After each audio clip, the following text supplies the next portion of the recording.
o la gametogénesis como tal. eh, Esos eventos son importantes, los que hemos detallado, pero también es importante lo que pasa entre la primera y segunda semana, cuando ese huevo cigoto empieza a dividirse a través de un proceso que se conoce como mitosis, hasta formar el blastocisto, y este blastocisto se va a implantar en el cuerpo uterino, ¿no? Luego de eso también hay el evento de la formación de las dos capas, ¿no? Y finalmente, a partir de ellas van a derivar, del epiblasto principalmente, van a derivar las tres capas germinativas que conocemos como endodermo, mesodermo y ectodermo. Hasta ahí el panorama parece sencillo, ¿no? Entonces espero que lo recuerden. Voy a borrar esto porque al parecer no me va a dejar trabajar.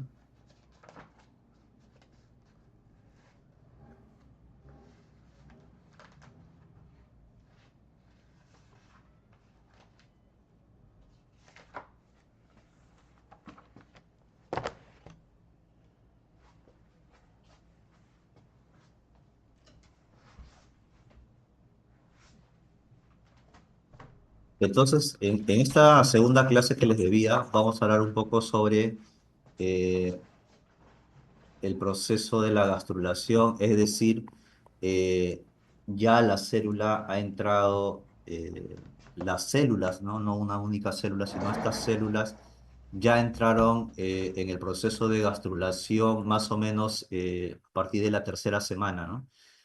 La tercera semana del desarrollo del embrión, por si acaso, coincide con 5 semanas después de la fecha de la última menstruación. Cuando tomamos parámetros para saber las fechas de la edad gestacional, de las semanas embrionarias, lo tomamos a partir de la fecha de la última menstruación que tuvo la madre, ¿no? Entonces, de ahí en adelante, más o menos son un promedio de 2 semanas, ¿no? Que dura entre ciclo y ciclo, y es por eso que la tercera semana del desarrollo embrionario, que es cuando inicia la gastrulación, más o menos sería ya la quinta semana desde la última fecha de la menstruación, para que tengan una idea, porque esta etapa es una etapa decisiva en la cual eh, ese embrión en formación se va a dividir a ver, quiero que vean mi mouse. Ahí sí. Ahí se ve mi mouse, ¿no? Ese embrión como tal se va a dividir en los discos ectodérmicos, mesodérmicos y endodérmicos, es decir, a partir de ellos se van a diferenciar en las diferentes estructuras y sistemas que conforman nuestra economía corporal, ¿no? A partir del ectodermo se van a derivar estructuras importantes como el sistema nervioso central. A partir del mesodermo se van a también derivar estructuras importantes, por ejemplo, el tejido sanguíneo es un derivado mesodérmico, ¿no? Y a partir del endodermo también, ¿no? Las principales mucosas de nuestro cuerpo derivan del endodermo, ¿no? El tubo digestivo, el respiratorio. Entonces, va a ser importante que cada uno de ellos dirija su propia diferenciación en estructuras y tejidos y sistemas y órganos importantes del cuerpo, ¿no? Les comento eso porque justamente en esta etapa es cuando la mujer toma conocimiento que ya pasó más o menos unas semanas desde que tendría que llegar su menstruación, y al parecer se ha retrasado, y a partir de la tercera, cuarta semana empieza a buscar ya con sospecha un posible embarazo, ¿no? Pero ¿por qué le digo empieza a buscar, no? Porque probablemente semanas previas, donde no sabía que estaba gestando, ya se expuso algún teratógeno que puede condicionar que este proceso de gastrulación no se lleve a cabo de manera adecuada, y por lo tanto ese embrión en desarrollo se sobrevenga con una pérdida gestacional esporádica en las primeras semanas de la gestación. ¿Ya? Entonces es importante saber eso. ¿Ya? Esta primera etapa de la gastrulación va a ser importante porque va a tener como referencia estas derivaciones, sobre todo la ectodérmica o neuroectodérmica, va a tener como referencia o parámetro a la línea primitiva. Esta línea primitiva va a definir de por sí el eje corporal, los planos corporales y todas las disposiciones que van a haber, ¿no? Principalmente, como dice acá, el eje cráneo-caudal, ¿no? O el eje cefálico-caudal, como quieran decirlo, ya, o anterior-posterior también, ya, o antero-posterior.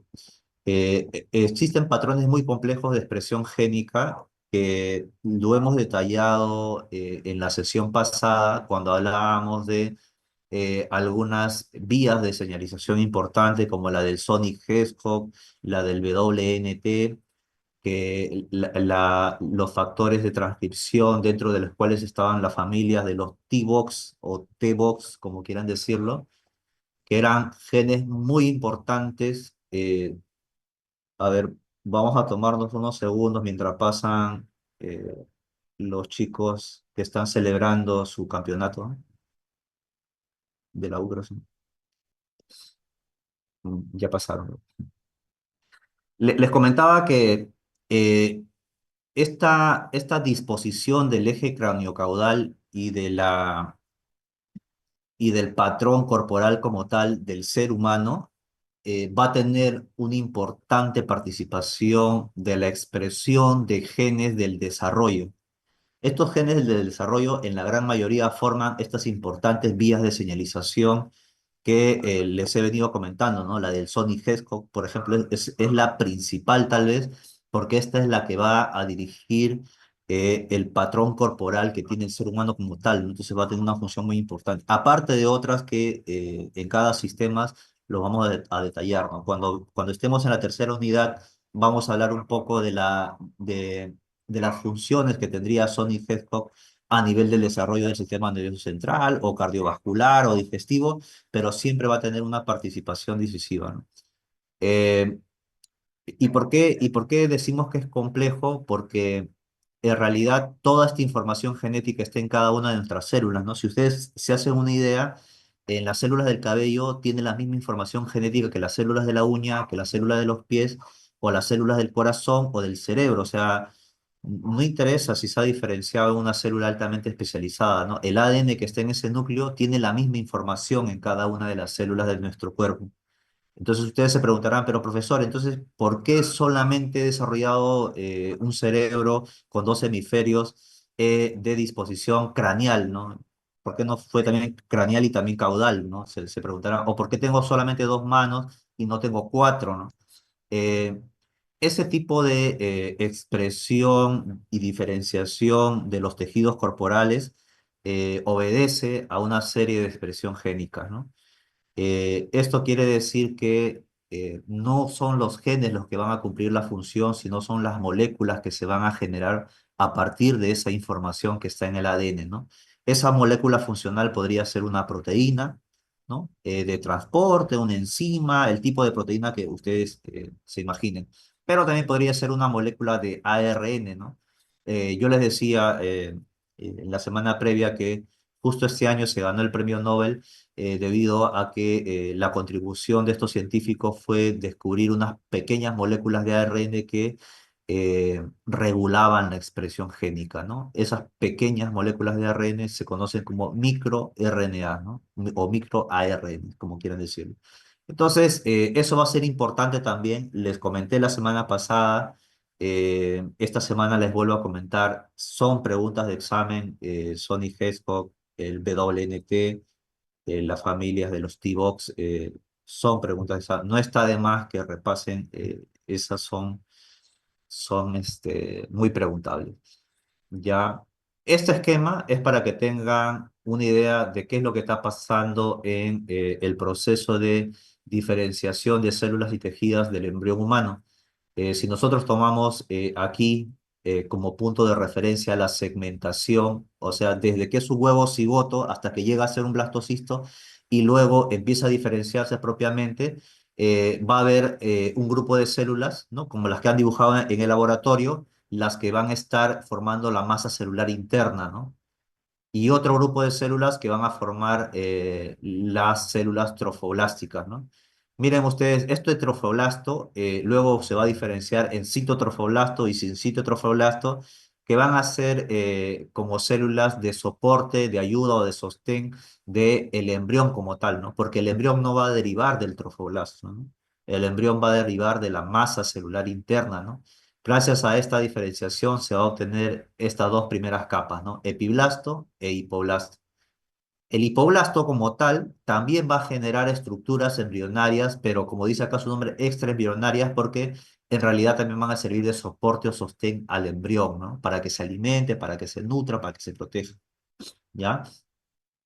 El epiblasto propiamente dicho, pregunta de examen, es del que derivan en un inicio las capas ectodérmicas amnióticas o el epiblasto embrionario, como quieran decirlo, pero ese epiblasto embrionario es el que va a dar origen a las tres capas que conocemos como tal, ¿no? Eh, en ese proceso van a ver ustedes que se va a formar el ectodermo embrionario, que este ectodermo embrionario, buenas tardes, doctor presente.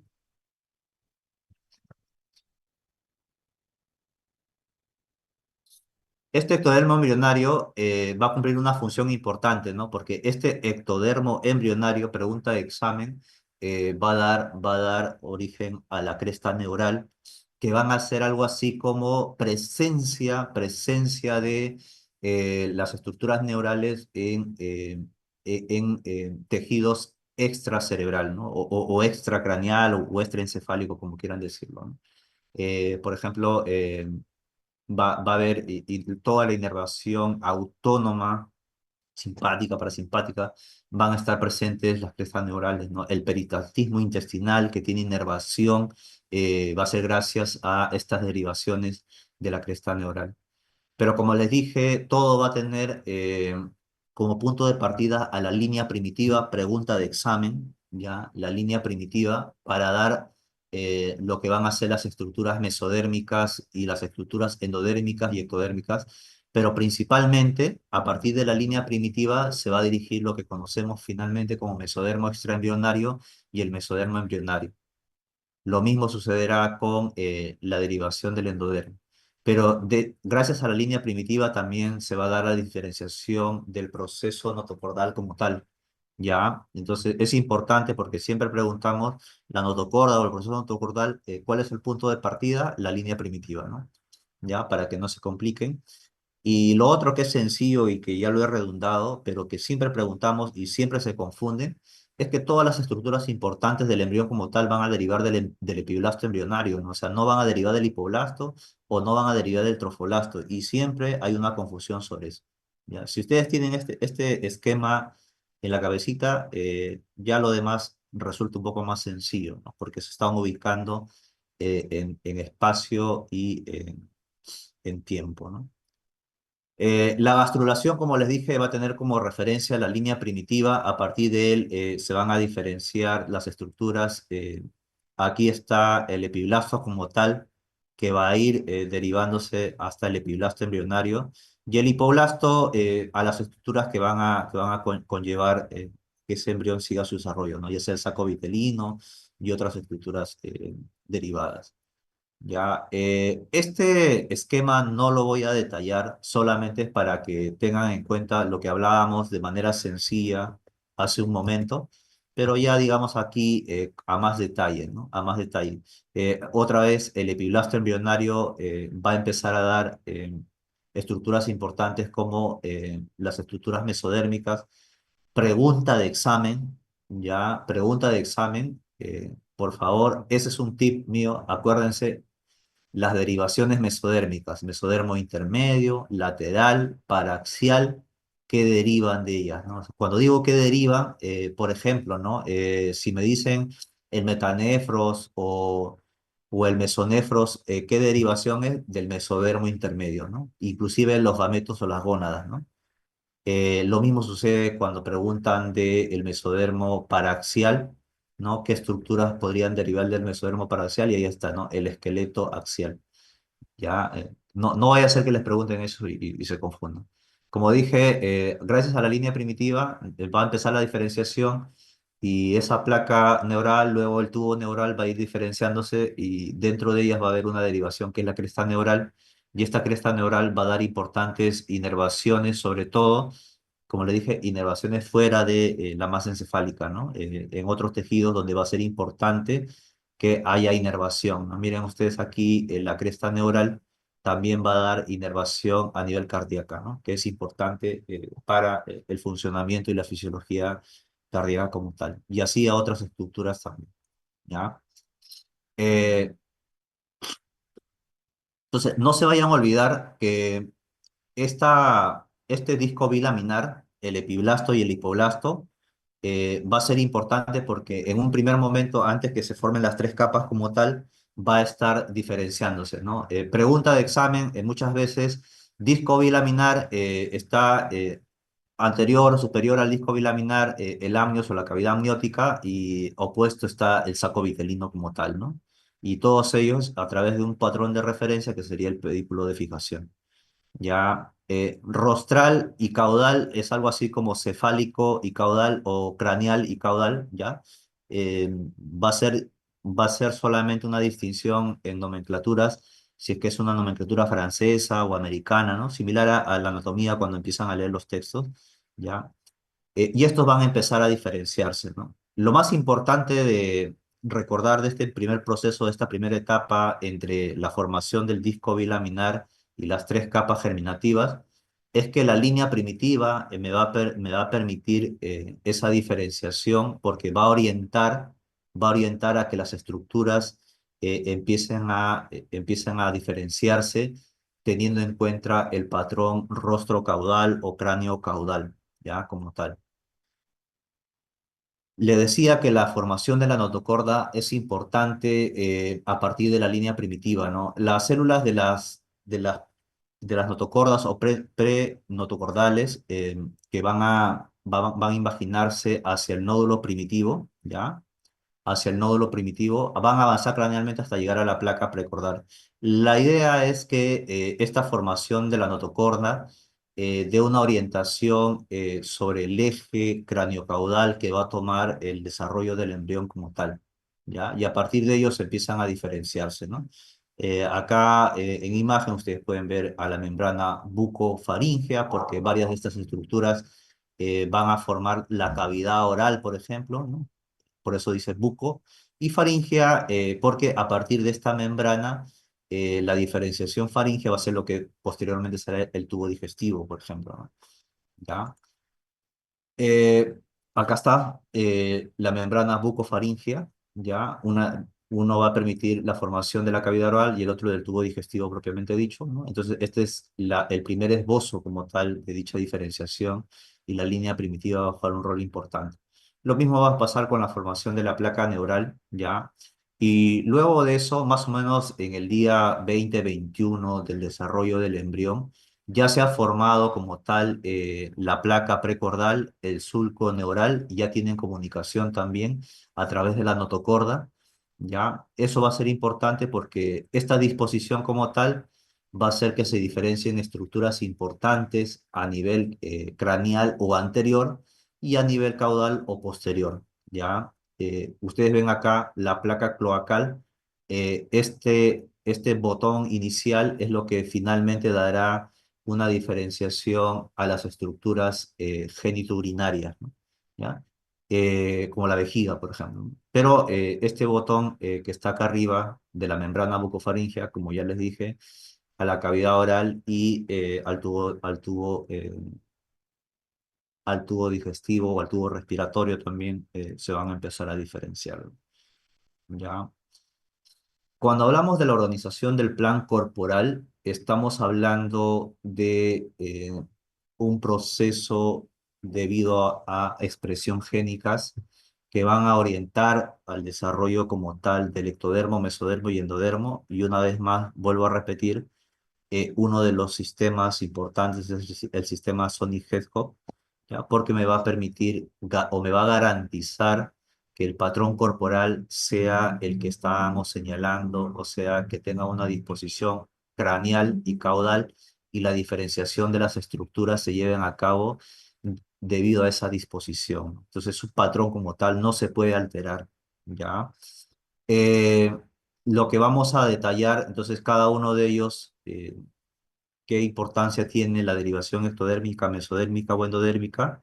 Y vamos a empezar primero con la parte ectodérmica, ¿no? En la parte ectodérmica, pregunta de examen qué es el proceso de neurulación de diversas maneras. En otras palabras, es el proceso por el cual la placa neural se va a diferenciar en lo que va a ser posteriormente el tubo neural, ¿no? Algo ven en esta imagen, se va formando un surco, luego el pliegue propiamente dicho, ¿no? Por un extremo la cresta neural y por el otro extremo empiezan a formarse lo que finalmente será el tubo neural. Eh, la placa neural, el tubo neural y todos son derivaciones ectodérmicas, no se vayan a confundir, no se vayan a confundir, ¿ya?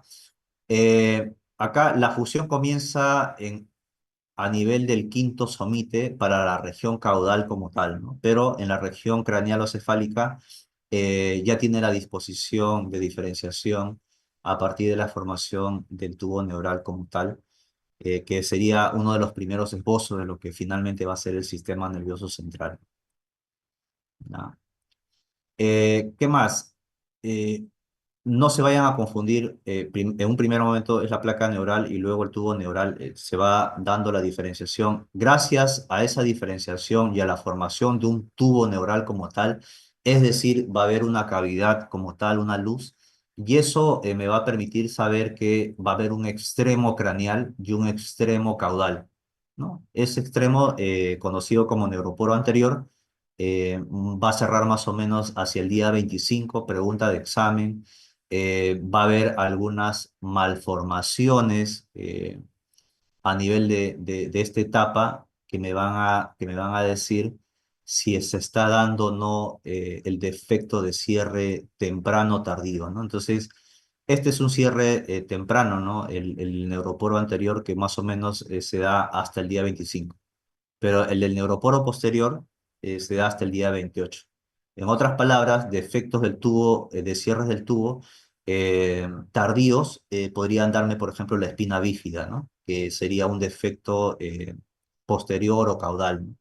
Pero si hay, qué sé yo, anencefalia, hay compromisos o alteraciones de la estructura a nivel craneal, pues es porque ha habido un defecto en el cierre, pero en el cierre temprano, ¿no? Porque el cierre temprano es el que se da a nivel craneal, ¿no? ¿Ya? Para que tengan una idea nada más, no vaya a ser que les pongan un caso clínico y tengan una idea, si le hablan del defectos del cierre, un ejemplo de ellos, como les decía, la espina bífida es porque probablemente ha habido un defecto, pero en el cierre tardío, ¿no? O sea, en el cierre caudal, ¿ya?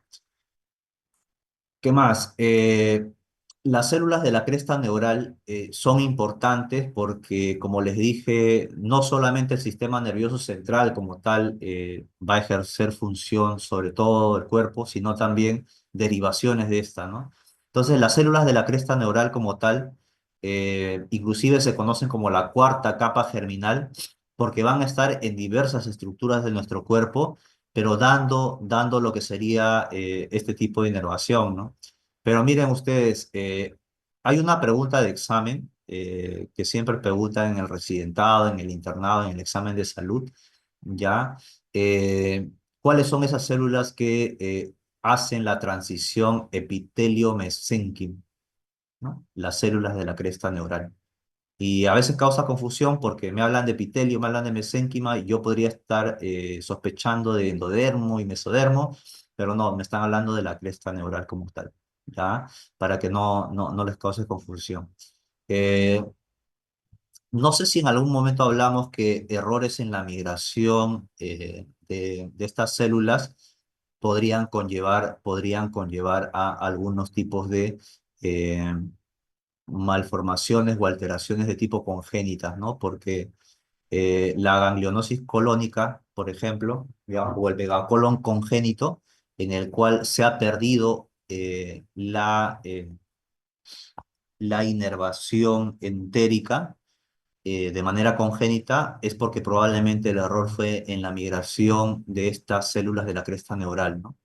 Porque si yo leo acá la lista de derivados de la cresta neural, voy a ver que hay derivaciones hacia estructuras del tejido conectivo, óseo, ¿no? Pero también algunos ganglios de los nervios craneales van a estar también importantemente siendo derivados de esto, así como estructuras como por ejemplo el odontoblasto, la dermis de la cara, también las células de Schwann que son de disposición periférica, la médula suprarrenal, los melanocitos, ya todos estos son derivados. Aquí está lo que les hablaba un poco de la parte simpática y parasimpática, sobre todo a nivel del tubo gastrointestinal, ¿no? Ese tipo de inervación es gracias a una derivación a partir de las células de la cresta neural. Pregunta de examen, ¿ya? No se vayan a olvidar. Seguimos, bueno, aquí este patrón de migración de las células de la cresta neural, miren ustedes cómo va tomando diversas derivaciones, ya para todas las estructuras corporales que van a ser. Acá el embrión en desarrollo tiene una disposición antero-posterior, ¿no? Que también podríamos decir que es céfalo caudal, ¿no? Ya, céfalo caudal, ¿no? La foto está bien representativa. Pero no solamente el ectodermo es una de las capas principales, ¿no? También es el mesodermo. Y el mesodermo, como tal, va a dar algunas estructuras importantes, ¿no? Dentro de estas estructuras está el mesodermo paraxial y el mesodermo como tal lateral también, que van a dar algunas derivaciones importantes. Ahora, cuando hablamos de somites, estamos hablando principalmente de la diferenciación mesodérmica, ¿no? La transformación de los somites, que son pequeñas segmentaciones, ¿no? O placas segmentarias. Estos van a permitir que las células mesenquimatosas como tal empiecen a diferenciarse ya eh, por una derivación mesodérmica, pero también van a haber algunas estructuras como el tubo digestivo que no solamente van a tener estructuras mesodérmicas, como por ejemplo la parte muscular, la parte mesenquimatosa, sino también la mucosa del tubo digestivo como tal va a ser una derivación endodérmica, ¿no? Entonces, eso va a ser importante que tengan en cuenta porque no vayan a pensar que si yo tengo un tejido o alguna estructura o algún órgano humano, solamente tiene una sola derivación. No es así. Ya parte de la composición puede tener diferentes derivaciones. En el mesodermo, como le dije, va a haber el mesodermo embrionario, propiamente dicho, y dentro de ellos van a haber estructuras como, por ejemplo, la parte más distal o lateral, que sería el mesodermo lateral, ¿no? Que van a dar, por ejemplo, la diferenciación celómica, ¿no? En otras palabras, esta diferenciación celómica es lo que finalmente van a constituir las cavidades importantes que tenemos a nivel tóraco-abdominal, ¿no? Por ejemplo, la cavidad cardíaca, la cavidad abdominal, ¿no? Entonces va a ser importante estas derivaciones mesodérmicas, ¿no? Y el mesodermo extraembrionario serían ya las estructuras que no son propias de la derivación mesodérmica, pero de tipo embrionario con una disposición medial a la notocorda, medial a la notocorda, ¿sí? ¿Qué más? Les decía que es rentable el saber esto del mesodermo porque es muy preguntado, ¿no? Ya sea que sea el mesodermo intermedio, somático, esplácnico, siempre van a preguntar de cuál de ellos derivan alguna estructura o esta estructura de cuál derivó finalmente, ¿no? Entonces, espero que eso lo tengan en cuenta a la hora que repasen esta parte. ¿Qué más? Van a haber estructuras importantes, la derivación celómica, como les dije, pero no solamente eso, ¿no? También la derivación esplácnica, ¿no? Hay toda una diferenciación esplácnica a nivel de la cavidad abdominal que va a garantizar inervación, irrigación de toda la zona, ¿no? Es más, es la zona esplácnica por naturaleza, ¿no? Y la somatopleural más que todo va a estar de disposición o de derivación un tanto torácica, ¿no? ¿Ya? Eh, Aquí estaba viendo esta imagen y acá no está en la diapositiva, pero creo que estaba en la diapositiva anterior. Es importante la presencia de los genes PAX, ya sobre todo PAX2, que permite esta diferenciación de estas pequeñas segmentaciones conocidos como somitos, ¿no? Estos somitos, o la somitogénesis como tal, es gracias a las proteínas PAX. Ocurre de manera secuencial más o menos alrededor de 6 horas, ¿no? De 4 a 5 horas más o menos algunos textos, pero no pasa más allá de las 6 horas. Y es importante porque esta somitogénesis, pregunta de examen de residentado, eh, es en referencia a la línea primitiva como tal, esta acá, a la línea primitiva, ¿ya? El mesodermo paraxial, como les dije, da las estructuras del esqueleto axial sobre todo, es decir, vértebras, costillas, ¿no? Los músculos de la pared abdominal, corporal, extremidades, o sea, importantes derivaciones del mesodermo paraxial, ¿no? En algún momento se preguntó la dermis, qué derivación era. Era mesodérmica, sí, pero si les complica un poco, se refieren a la mesodérmica paraxial, ¿no? Para que no se olviden. Eh, Aquí un poco de la diferenciación de las estructuras mesodérmicas, sobre todo a la hora de la formación de algunos vasos importantes, ¿no? Y algunos dermatomas o inervaciones que van a ser importantes a nivel de la dermis, ¿ya? ¿Qué más? En el caso del mesodermo intermedio, no es muy preguntado porque es muy sencillo de recordarlo. Se diferencian principalmente en estructuras urogenitales, ¿no? Entonces, creo que es la más sencilla de recordar. No he visto preguntas sobre el mesodermo intermedio, pero por si les preguntan, las estructuras derivadas son estructuras urogenitales, ¿no? Urogenitales. Mesodermo lateral y paraxial son siempre preguntados. El lateral, aquí en esta diapositiva, ya sea si la derivación mesodérmica lateral es porque hay una diferenciación somática o esplácnica, siempre preguntan, ¿no? Eh, lo que tienen que saber es que estas derivaciones permiten, a ver, esta imagen, permiten lo que finalmente van a ser las derivaciones celómicas, ¿no? Esta derivación celómica como tal va a permitir, por ejemplo, acá formar la cavidad cardíaca, ¿no? Entonces, pregunta de examen, el celoma o se forma el celoma intraembrionario y a partir de él van a derivar estructuras importantes de la cavidad corporal, como por ejemplo la cavidad pericárdica, la cavidad pleural y la cavidad peritoneal, ¿no? Todas ellas de ubicación tóraco-abdominal. Son las tres cavidades más importantes de la estructura tóraco-abdominal. Ya no se vayan a olvidar. Celoma intraembrionario. De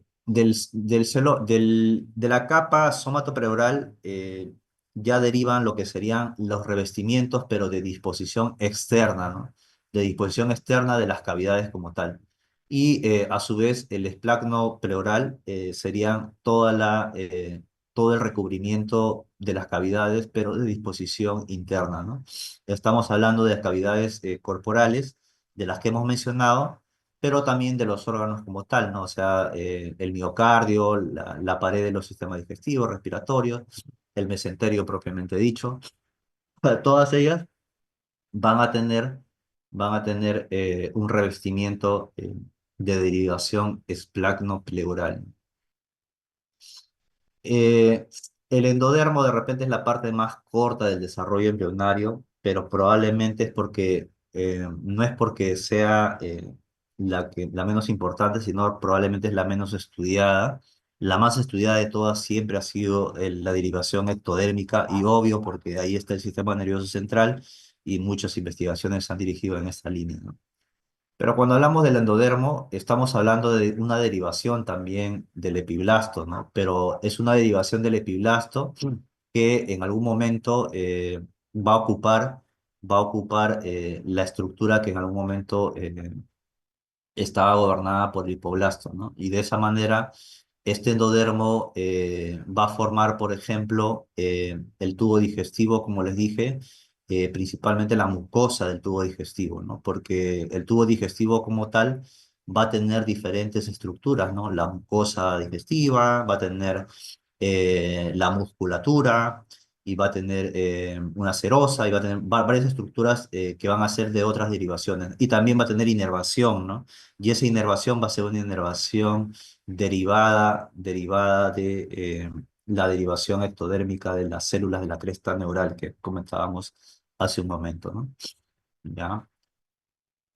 Los plegamientos y las tubulaciones son importantes porque estas van a dar la característica de una estructura que en algún momento es plana, cómo es que va a tener una disposición en forma de túbulo, ¿no? Y ese va a permitir, por ejemplo, la formación de la gastrulación. Esta etapa de los plegamientos y tubulación son importantes porque los malos plegamientos podrían conllevar a que alguna de las derivaciones, el ectodermo, mesodermo o endodermo, eh, no se diferencie de manera adecuada y conlleve a alguno de estos trastornos conocidos como malformaciones congénitas, ¿no? Ya, esto se está dando hasta la cuarta semana aproximadamente, ¿ya? Eh, acá había un video que no he podido reproducirlo. Si es que logro reproducirlo, les aviso, pero era un video que más o menos resumía lo que estábamos hablando hasta ahora, pero que al parecer no se subió bien en la diapositiva, ¿no? Estructuras básicas que recuerden al principio de la cuarta semana y culminado la cuarta semana. Importante que ustedes recuerden es la diferenciación que está teniendo el mesodermo a través de la conformación de las somites, ¿no? No solamente eso, ¿no? Ya que se forman las cavidades, van a empezar a formarse la prominencia cardíaca, la placa auditiva y también el neuroporo craneal, así como el saco vitelino. Ya al final de la cuarta semana, es importante que se esté dando el esbozo tanto del miembro inferior como del miembro superior y también ya se esté dando algunos procesos importantes como el proceso maxilar y la formación del arco mandibular, ¿no? De la misma forma, la prominencia cardíaca ya está diferenciándose y pregunta de examen al finalizar la cuarta semana del desarrollo del embrión, ya se puede identificar cordón umbilical, ¿sí? Que es una derivación del alantoide, ¿no? Del alantoide. Muy bien. Eso es un poco lo que comentábamos. Estas son imágenes en microscopía electrónica.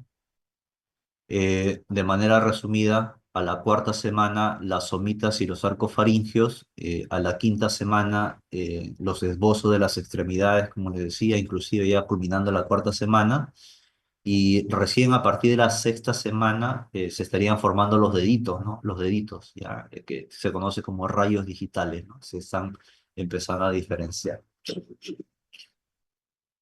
Ya, hay unos estadios del desarrollo del embrión ya según su morfología, y esto se conoce como los estadios de Carnegie o de Carnegie, ya que son en total unos 23 estadios para el embrión humano y también otros embriones de otras especies de mamíferos. Y nosotros no hemos detallado mucho sobre esto, pero solamente es para que tengan una idea de los estadios de Carnegie, ¿ya? Son 23, ¿ya? Y esto se ha visto en comparación con otras especies, como le decía, eh, en algunos momentos hay alguna similitud, ¿no? Sobre todo en las primeras semanas, y ya en las últimas semanas del desarrollo del embrión ya no son tan similares, y es obvio porque ya se están diferenciando como tal, ¿no? Por eso es que algunas investigaciones de tipo embriológicas, tomando como referencia algunos modelos animales, han dado mucha información de manera indirecta, pero no han sido lo suficientemente, no fidedignos, sino lo suficientemente completos como para hacer una inferencia a nivel del desarrollo del embrión humano como tal. Entonces, esos cambios o esas diferencias en información se han visto en los últimos años porque actualmente ya no se utilizan mucho animalitos como los ratoncitos o el pez, el zebrafish, sino se está utilizando línea celular humana preparada en laboratorio y a partir de él se están haciendo los experimentos, ¿no? Para obtener información dirigida ya, porque estas células en investigación son células de derivación humana, ¿no? De células humanas, ¿ya? Algo así como células madre, ¿no? Muy bien. Eh, De manera resumida, esto ustedes lo van a tener algunas estructuras importantes. Eh, Creo que las derivaciones ectodérmicas no causan mucha confusión. La única confusión para los estudiantes siempre es recordarse de los anexos, ¿no? Ya de los anexos. Hay algunas estructuras, como por ejemplo estructuras en la piel, en el ojo, que tienen derivación ectodérmica y a veces nos olvidamos, ya como el esmalte de los dientes, por ejemplo. Esto del esmalte de los dientes siempre ha sido pregunta del examen del ENAM, ¿no? Es una derivación ectodérmica, ¿no? Entonces no te ponía ninguno de los que ves arriba y te ponía el esmalte de los dientes. Esmalte de los dientes. Ya, en el mesodermo no hay más, es de repente la parte más sencilla, están todas las estructuras que no son parte del sistema nervioso central y tampoco son mucosas, entonces es más fácil de recordar, ¿no? En el endodermo están todos los revestimientos, ¿no? Tubo digestivo, respiratorio, algunas otras cavidades o estructuras como la vejiga, por ejemplo, ¿no? O el pasaje auditivo, también van a tener derivación endodérmica, ¿no? Y algunos muy especializados como la glándula tiroides o el páncreas, por ejemplo, ¿no? Ya, eso lo van a tener ustedes. Así como es importante la formación de las tres capas para el embrión, también es importante las otras estructuras que acompañan a el embrión en formación y estas van a dar sostén, soporte durante las 40 semanas de gestación, ¿no? Ahí está la placenta y algunas estructuras conocidas como estructuras extraembrionarias, ¿no? A partir de las cuales el embrión se va a nutrir, el embrión se va a proteger y va a progresar durante las 40 semanas hasta el nacimiento, ¿no? ¿Ya? Entonces, estas de por sí no tienen necesariamente una derivación de estructuras embrionarias, ¿no? O sea, estamos hablando de derivaciones del hipoblasto, del tropoblasto, ¿no? Cómo se van diferenciando en algún momento, ¿no?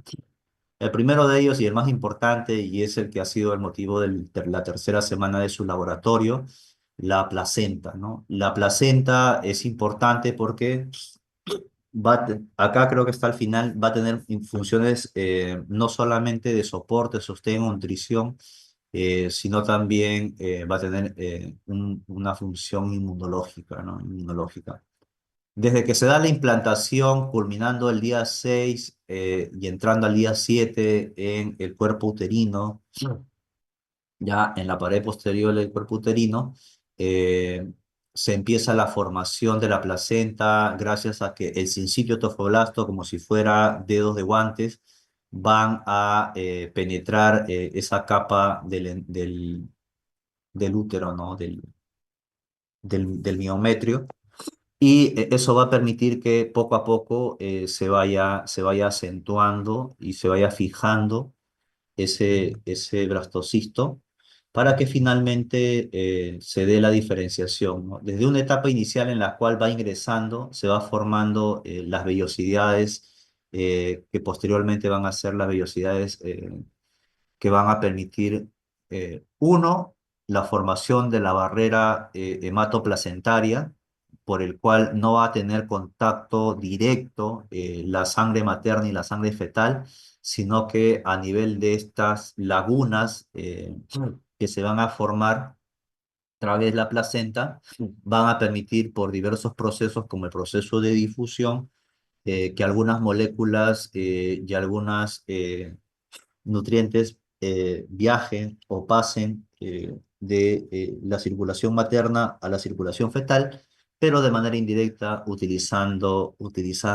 este tipo de estructuras conocidas como las islas o las lagunas placentarias, ¿no?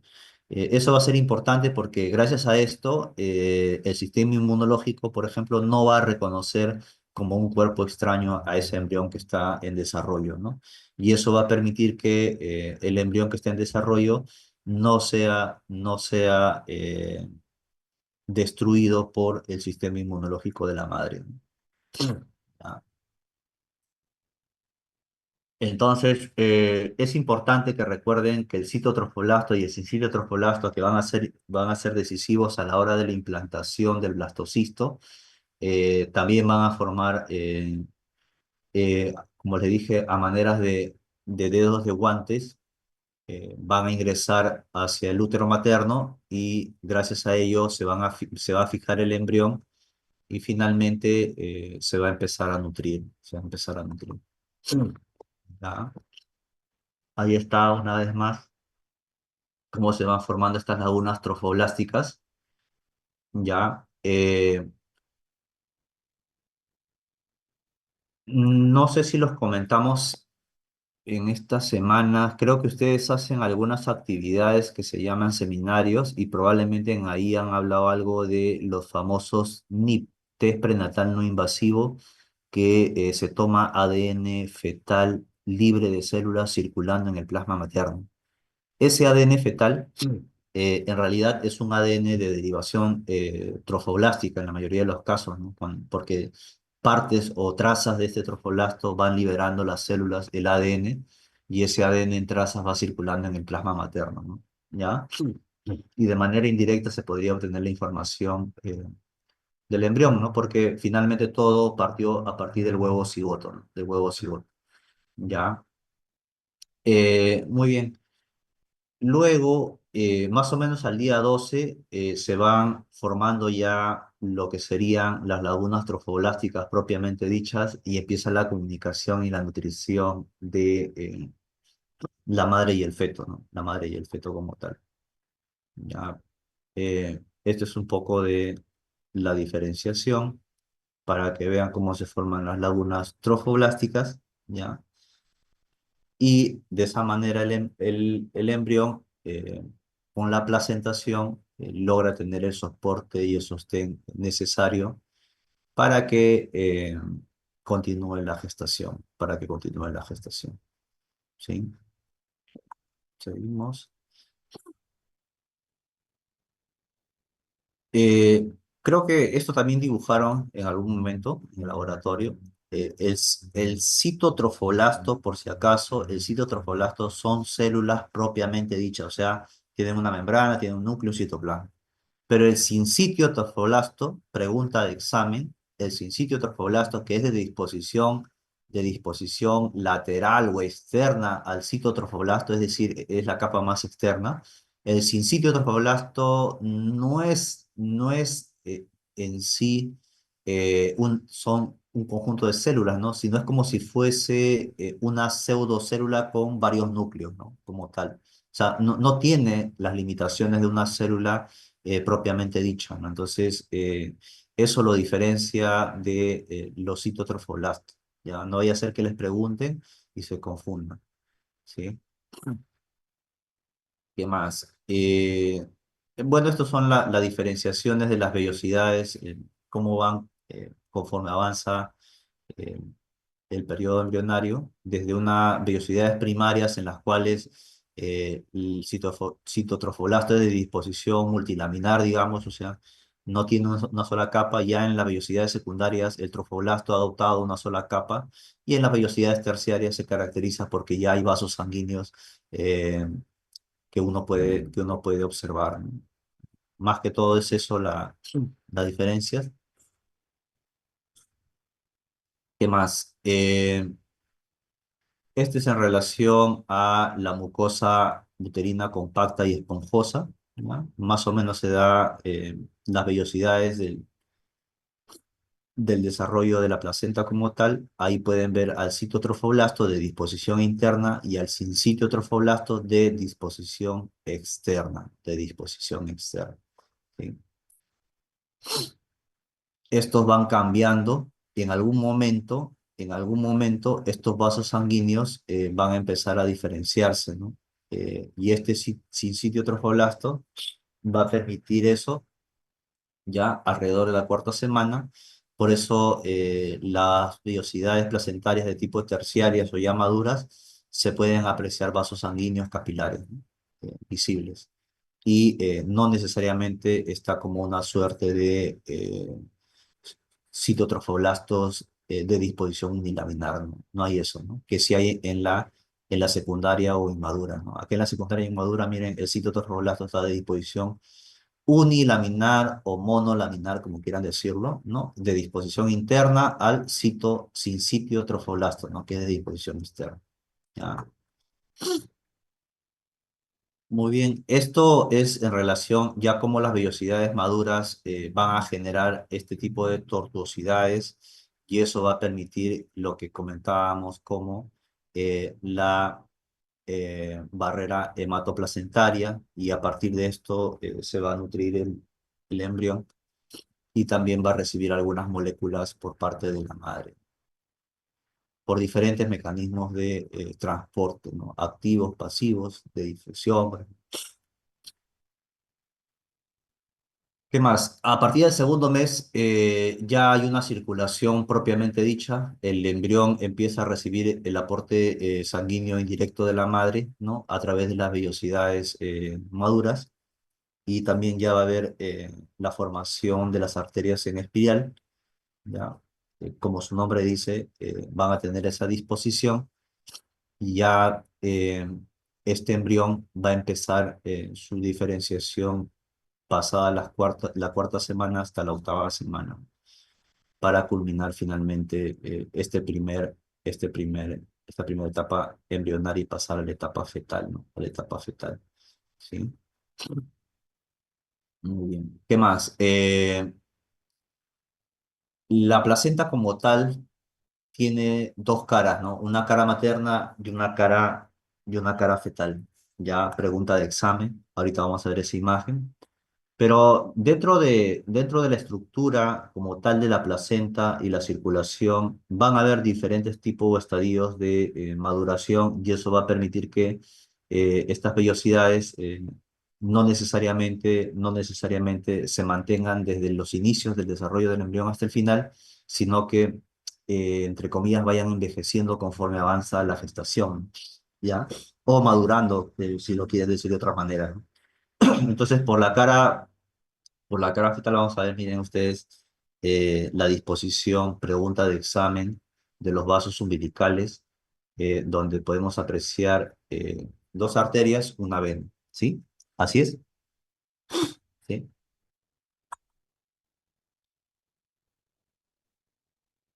Esta es una imagen clásica de sus libros, ¿ya? Nosotros no hemos trabajado con placentas como tal. En su guía hay algunas fotos reales de placenta, pero académicamente, si tienen que saber algo de placentas, es saber la cara fetal qué características tiene y la cara materna qué características tiene, ¿no? Principalmente son esas, ¿no? La cara fetal, que es más lisa, y nosotros podemos apreciar el cordón umbilical principalmente rodeado por la membrana del agua.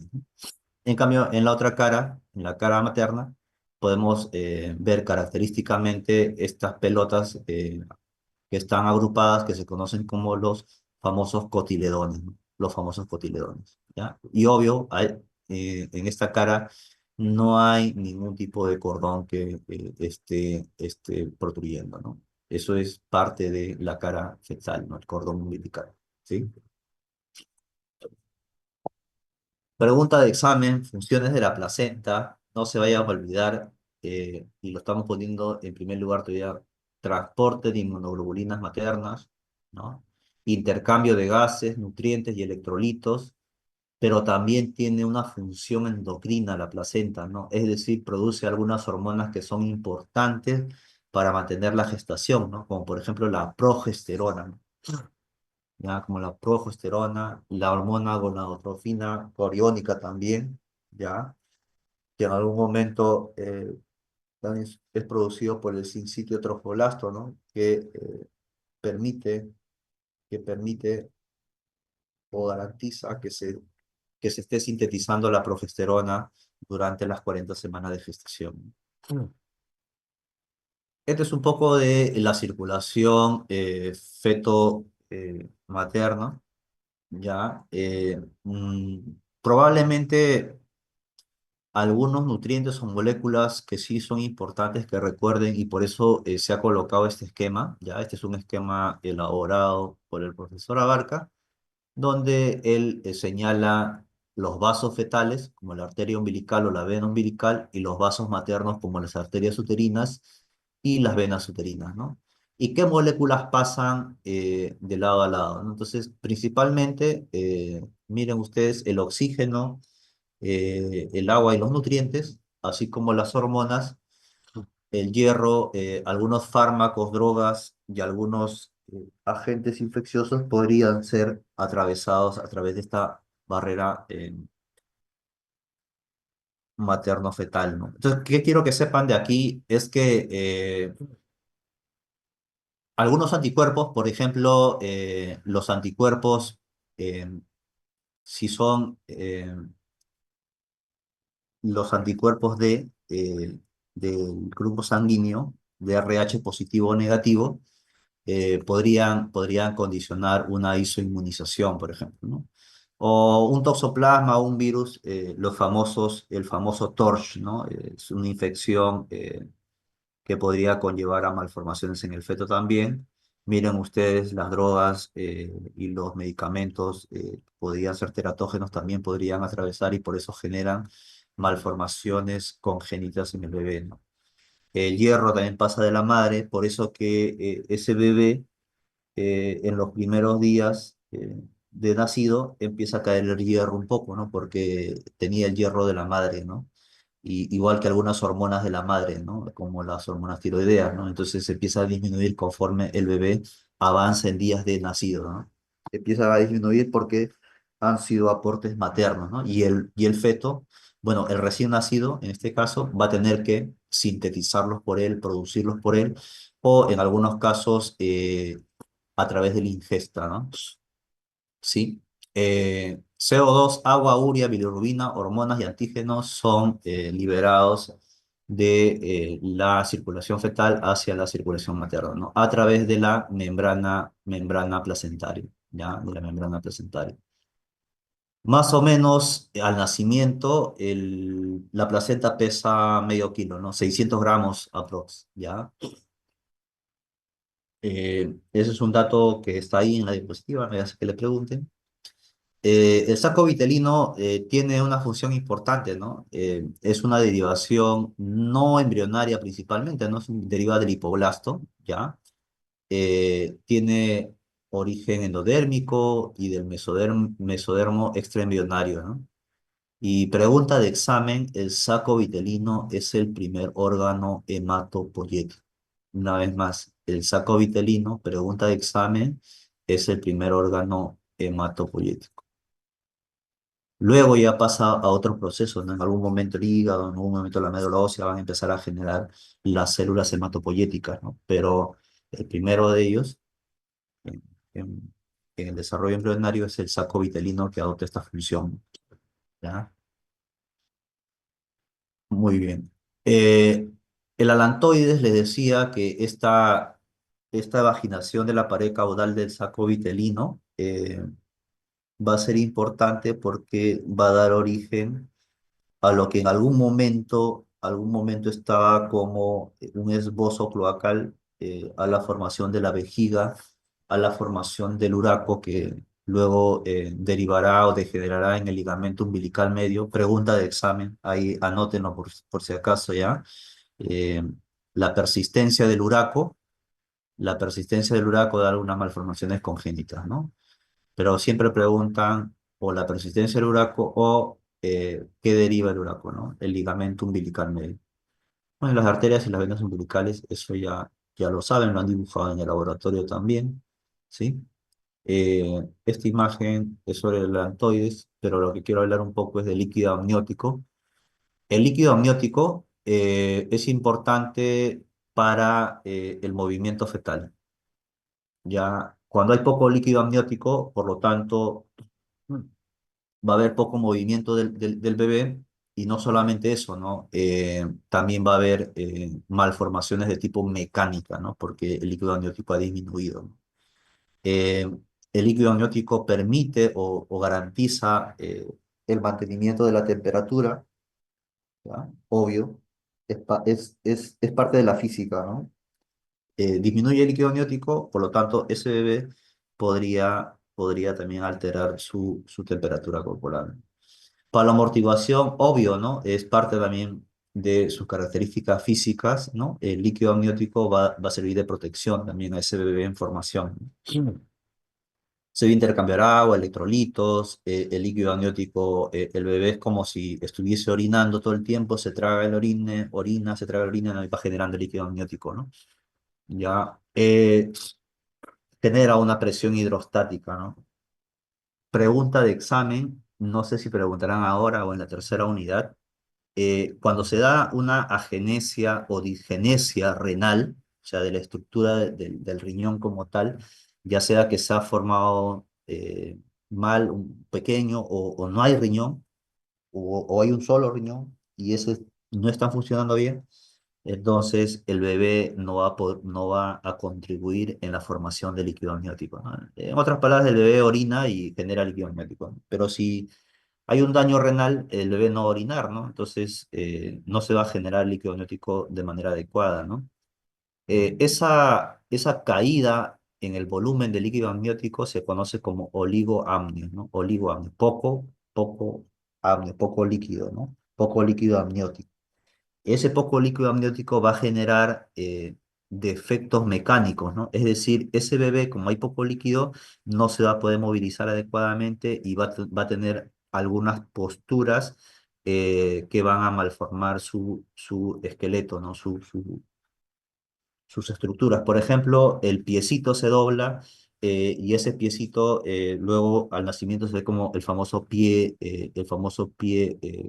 sambo, ¿no? El pie sambo, ¿ya?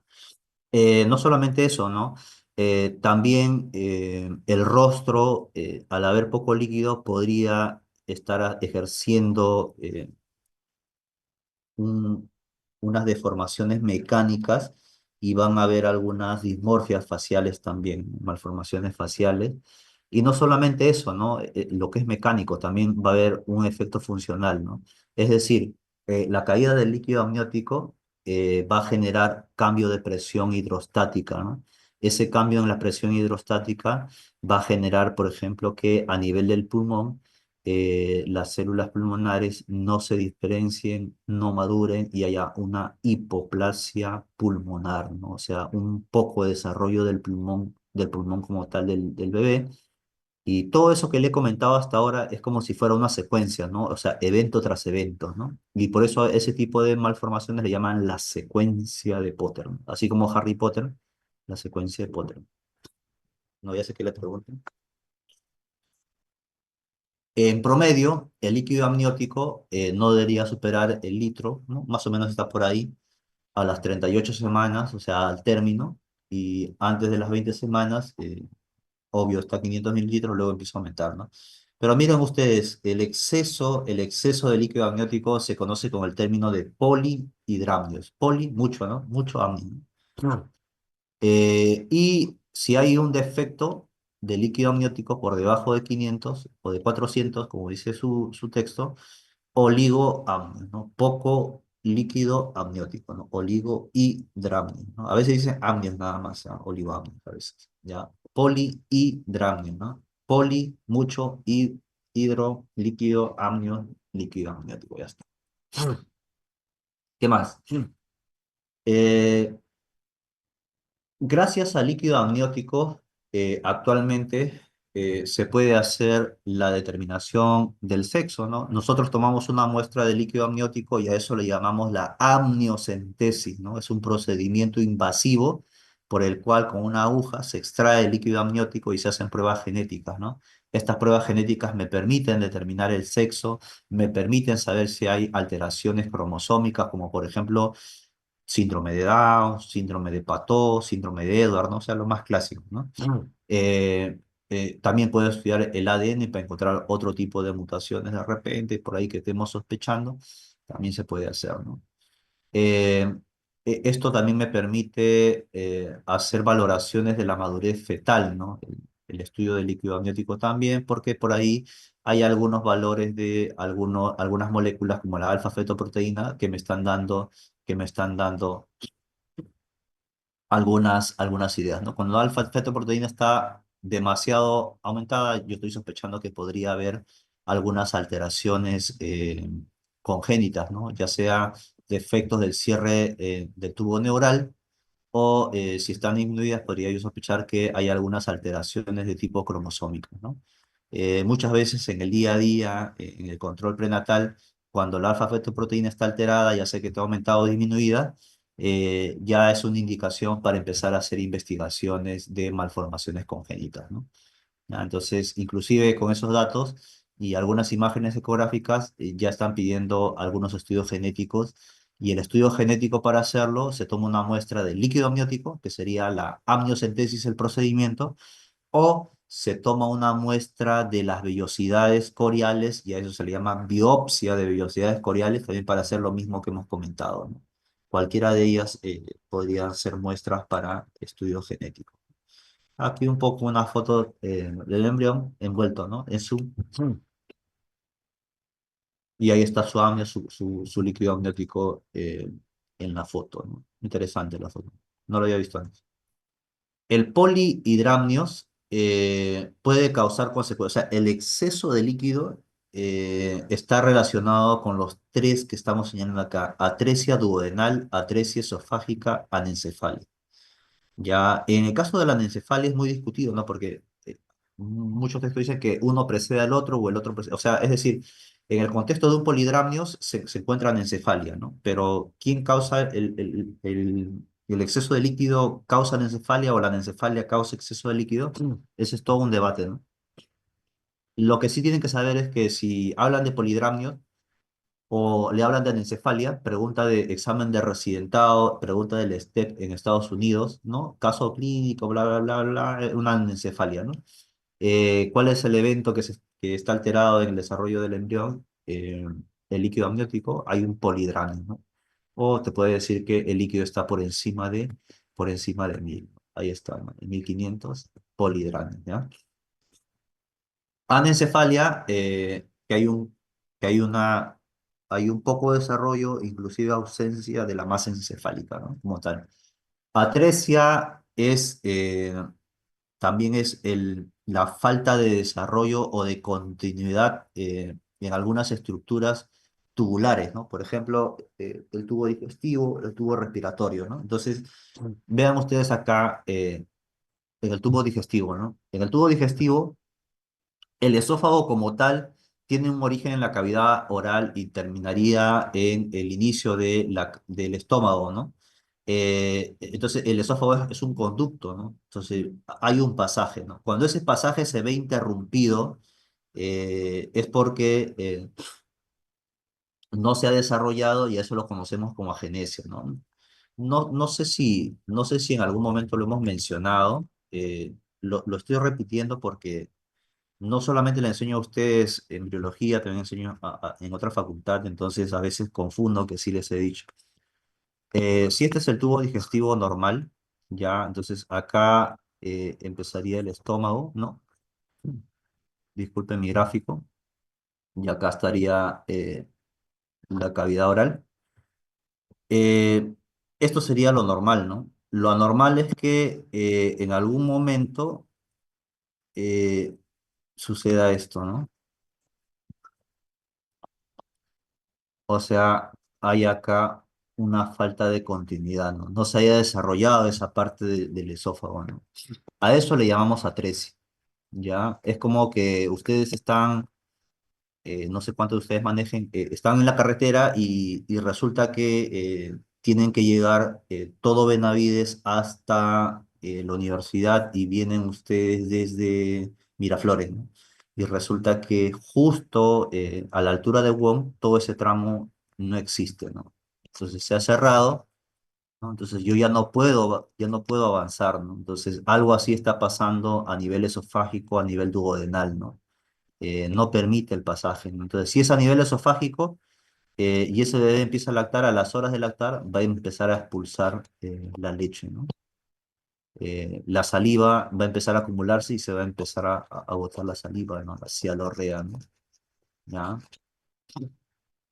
Y no solamente eso, ¿no? Ese bebé va a empezar a tener problemas de el poco aporte calórico, ¿no? Porque no se va a estar alimentando adecuadamente, ¿no? Entonces, cuando pasa eso, en urgencia le colocan una sonda, dicen, no, vamos a nutrirlo, pues no quiere comer, y ahí encuentran que no pueden pasar porque la estructura ahí a ese nivel no se ha desarrollado completamente. Entonces, la sonda no pasa, hacen estudio de imágenes y encuentran ahí que hay atresia esofágica, ¿no? Atresia esofágica, ¿ya? Algo así también pasa a nivel del duodeno, la atresia. Entonces, cualquiera de ellos podría ser pregunta de el examen, por si acaso. Seguimos. Sí. Esta es una imagen de su laboratorio, espero que lo hayan dibujado. En algún momento yo puse, me acuerdo, hice una pregunta y puse, ¿qué es esto que está acá en el centro? ¿Qué está en el centro, no? Para la gelatina de Wharton. Inclusive le puse la composición de la gelatina de Wharton, ¿no? Y no sé qué me pusieron, tejido conectivo o algo así, marcaron los chicos, ¿no? Entonces, ya no vamos a esa pregunta para no confundirlos. Si ven así en panorámico, cordón umbilical, si ven solamente a mayor aumento una de las estructuras, pues o es arteria umbilical o es vena umbilical, ¿no? Sencillo de recordarlo, la luz es más amplia en una arteria y la musculatura es mayor, ¿no? Profesor, pero en las venas también se ve casi similar, ¿no? No, no necesariamente, en las venas por lo general algo colapsada se ve la luz, ¿no? Algo colapsada se ve la luz. Por favor, por favor, concentración en el examen. No existe ninguna pregunta de gónadas femeninas o masculinas que vayan con vasos sanguíneos. Si ven vasos sanguíneos en el examen, eso tienen que ver con los vasos umbilicales. Por favor, no se vayan a confundir ahí. El cordón umbilical más o menos mide medio metro, eh, con un diámetro de 2 centímetros. Pregunta de examen, dos arterias, una vena. Se acabó. ¿Ya? Eh, sí, a veces hay algunas imágenes, creo que acá están, ¿no? Los famosos nudos falsos, ¿no? Porque no son un nudo como tal, ¿no? Si fueran un nudo como tal, el bebé no se hubiese desarrollado, ¿no? El de abajo también, ya, porque el de abajo, si tú lo estiras, igual sigue teniendo su pasaje, ¿no? ¿Sí? Pero hay algunas imágenes, el de arriba, por ejemplo, que está todo lozano, y es porque el pasaje se mantiene, ¿no? Y así como el de abajo, que está más oscuro, a veces inclusive más morado, porque eso está una isquemia, ¿no? Una isquemia por una torsión, que rara vez se ve. Este de acá de repente es una pregunta rentable para ustedes. Espero que lo hayan visto antes. Esto a veces lo tocamos en anatomía. Disculpen. La mola hidatidiforme. Mola hidatidiforme es un desarrollo anormal del trofoblasto y se ven como si fueran imágenes con vesículas dispersas o múltiples, ¿no? Como si fueran uvas, tal cual le dicen, ¿no? Una vez más, desarrollo anormal del trofoblasto, ¿no?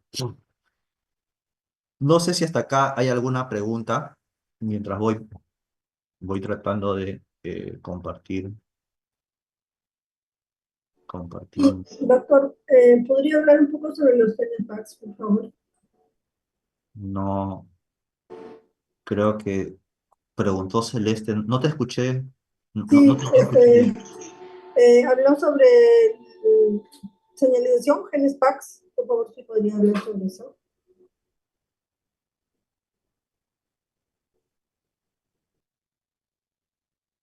Puedes escribirlo por el chat. Es que te escucho, no sé si soy yo, pero te he escuchado distorsionado. Ya, ahora le-